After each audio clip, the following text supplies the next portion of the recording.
Eu cobri 8 guerras no sentido de conflitos bem violentos, né? Desde a segunda intifada em Israel, que foi a primeira vez, que em Gaza, era Gaza na época que os judeus ainda estavam, os israelenses ainda estavam em Gaza, um terço de Gaza eram de colonos, né? De pessoas de Israel. E depois Iraque, depois Guerra do Líbano, Líbia, Afeganistão, Paquistão, Mali, enfim. É, é, e, e guerra é muito complicado, porque você tem que ter a noção de que você não está só cuidando da sua vida, né? Você tem a Uhum. vida do cinegrafista também, é a vida do produtor que está com você, alguém que você contrata localmente para te ajudar a traduzir. E essas pessoas também dependem das decisões que você toma, né? Ir ou não ir em tal lugar, enfim, quando ir embora. São coisas que você vai aprendendo com guerra, né? De você não ser guloso, que eu chamo, né? Muitos lugares desses você tem 15 minutos para você chegar, gravar, entrevistar alguém, fazer uma passagem, enfim, e ir Uhum. embora. Que é o tempo de alguém ver que ó, tem uma equipe aí e alguém chama alguém para te pegar, para te sequestrar, para te matar, enfim, quer dizer, você tem que ter uma certa manha. Fora a Uhum. questão de dinheiro, né? Em guerra você não tem banco funcionando, então você anda com dinheiro, você anda com dólar no bolso, né? E as pessoas Uhum. sabem disso. E tem muita gente desesperada para ir embora, para fugir, né? Pessoas até honestas, mas que no momento, às vezes, o cara pode pensar do tipo assim, poxa, entre salvar minha mulher e meus filhos e roubar, eu vou roubar, entendeu? Então, Uhum. é um nível de atenção. Você tem que prestar atenção onde você anda, né? Uhum. E, por exemplo, Guerra do Líbano, que tinha muito cluster bomb, que são bombas que explodem no ar e soltam muito bombinhas muito pequenininhas que ficam pelo chão, e que se você Meu pisar é Deus. como se fosse uma mina, né? Uhum. É importante, obviamente, você olhar onde você está pisando, não simplesmente pelas bombas, mas até para se você tem muita ruína, você pisa em muita coisa destruída, né? Então você pode torcer o pé. E se você Uhum. torcer o pé num lugar que você pode eventualmente precisar correr, pode ser a diferença entre Puxa. você se dar muito mal, entendeu? Então, Uhum. são, são pequenas. Bom, não tem loja para comprar comida, onde você vai comprar comida, onde você vai comer, como é que você Uhum. acha isso? Tem tantas questões assim de como cobrir uma guerra. E é claro que você deve, né? E, ao mesmo tempo, você não tem um jornalismo local que te diga, né? Aqui está engarrafado, pegue outro caminho, entendeu? Não tem Entendi. isso, entendeu? É. Então você tem que o tempo todo estar antenado e o tempo todo estar conversando com pessoas locais. Nessa hora, ser brasileiro ajuda, porque as pessoas têm uma simpatia por Brasil. Então, você se dizendo que você é brasileiro, a tendência maior é da pessoa te falar uma coisa boa, tentar te ajudar. Uhum. Agora, é muito difícil, assim, você precisa de muita sorte também, quer dizer. E é claro, também entender que não é o teu papel ficar na frente de batalha. Quer dizer, você, claro que eu já tive do lado de tiroteio, claro que eu já tive, mas assim, mas eu não procurava, digamos assim, Uhum. esses lugares, por quê? Quando você está, quando tem algum tiroteio ou bombas, não sei o quê, você tem que se abaixar, se esconder e se Uhum. proteger.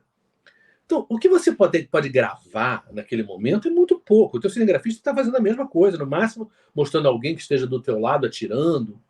São imagens muito pobres, porque afinal de contas, o que essa imagem passa é o quê? Que guerra é perigosa? E quem não sabe que guerra é perigosa, entendeu? Então é um risco que você está correndo, desnecessário, e eu acho até inconsequente, no sentido de que, poxa, com a tua família, com os teus amigos, com o teu chefe, né? Uhum. Você está se expondo a um risco desse. Para quê? Para você parecer mais herói? Uhum. Sabe? Eu acho isso errado, acho ridículo, acho você como repórter, quando você vai cobrir uma guerra, você vai porque quer, sai quando quer. Completamente diferente de quem mora lá. Né? Não há É. comparação. Entendeu? O nível de perigo que você está exposto não chega nem perto. Uhum. Né? Em Bagdá, por exemplo, a gente estava numa casa, eu não quis ficar em hotel, a gente conseguimos uma casa de uma família iraquiana para a gente justamente mostrar como os iraquianos viviam e sofriam, né? Aquele troço horror de estar sempre em guerras, né? Porque o Iraque ficou em guerra desde 1980, né? A guerra Irã-Iraque durou de 80 a 88, a guerra mais longa do século XX. Uhum. E os iranianos bombardeando Bagdá, enfim, quer dizer, e depois eles viveram a Primeira Guerra do Golfo, e os americanos atacaram várias vezes Bagdá, mesmo não estando em guerra, enfim, quer dizer, o horror daquilo ali. E essa casa que a gente estava era do lado do aeroporto. Quando os americanos chegaram em Bagdá, a base deles era o aeroporto. Então, toda noite não tinha luz em Bagdá. Toda noite, os iraquianos e alguns iraquianos iam lá atacar os americanos. Então, tinha tiroteio, tinha tiro, né, bomba, né, de tanque. E aí você via o medo da família, todo mundo se recolhendo na cozinha, tinham sacos de areia de estilhaço, aquela coisa do vidro, todo mundo ficar distante de janela, botar aquele X no vidro para você explodir o vidro não sair em pedacinhos muito pequenos. E muitas vezes é um dos grandes perigos de guerra é vidro, né? Você está passando, explode e cai um vidro de um prédio e o vidro mata também. Meu Deus. Enfim, é muita coisa, mas eu acho assim, é muito importante cobrir guerra. Até agora, na guerra da Ucrânia, várias pessoas falando, poxa, senti tua falta lá, você... E eu teria ido, se eu tivesse, assim, se eu pudesse, digamos, eu teria ido à guerra da Ucrânia. Bom, continua a guerra da Ucrânia, como eu fui à guerra da Síria. A guerra da Síria foi em 2017, eu fui de férias, porque eu estava na Globo e a Globo não queria que eu fosse. Mas eu queria cobrir, eu queria ver o que estava acontecendo, já tinha ido O que te move, o show? O que te move, assim, sabendo do risco de morte que você já passou, tal? O que te move? Não, eu quero ir lá cobrir. Eu acho que essas histórias mundiais, essas histórias importantes, elas precisam ser contadas. E precisam ser contadas de uma maneira diferente. O que eu digo que é diferente? Se você vê a cobertura de uma guerra da Síria, por exemplo, já tem aí 11 anos da guerra da Síria, basicamente você tem as imagens, o horror, explosão, uma imagem do Bashar al-Assad, uma imagem de um presidente americano dizendo que isso é um absurdo, e é isso. O povo só aparece como coadjuvante naquelas imagens de sofrimento ali, ou do bombardeio, das pessoas se refugiando, fugindo. Não parece gente, parece número, parece uma massa amorfa. Quando você vai no lugar e você entrevista a pessoa, e você vê a cara da pessoa, e você mostra os filhos da pessoa, na tua sociedade as pessoas enxergam de uma outra maneira. Porque você pode se imaginar estando lá. Se você fosse pai, se você fosse filho, irmão, quer dizer, o que seria estar ali, como você reagiria, como seria viver aquilo. Esse tipo de cobertura me interessa. Eu acho que é a cobertura que deve ser feita em relação à guerra. Mostrar o que é o sofrimento das pessoas normais. Porque os líderes mentem, falam o que querem, os militares mentem, falam o que querem, e não estão nem aí. Agora, eu acho que para você mostrar um jornalismo que de fato toque, né, quem assiste, tem que ser menos esse show da brutalidade, da violência da guerra, e mais mostrar o que é o cotidiano de alguém que está anos morando num campo de refugiado, por exemplo, né? O que é você fugir? Eu me lembro de um pai conversando comigo na Líbia, e ele em dúvida se ele fugia ou não. A decisão era dele, era uma família de umas 12 pessoas,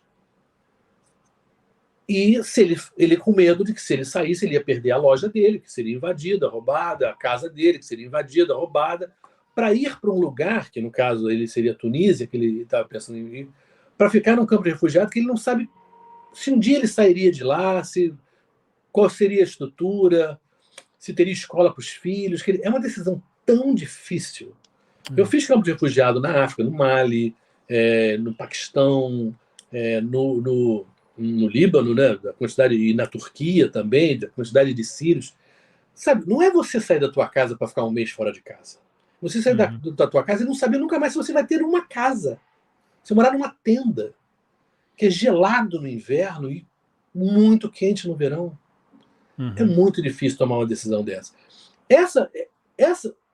Essa conversa sobre o que é a guerra na vida das pessoas, na economia de um país, né? Porque, por exemplo, você quer voltar, você é sírio, você quer voltar para a Síria, para a tua cidadezinha. A destruição que tem na Síria é tal. Como é que você volta para uma cidade que não tem mais uma farmácia, porque o farmacêutico fugiu? Você não pode viver num lugar que não tem farmácia. Um lugar que não tem padaria. Então, a destruição da economia, ela é muito danosa para a vida de uma maneira geral.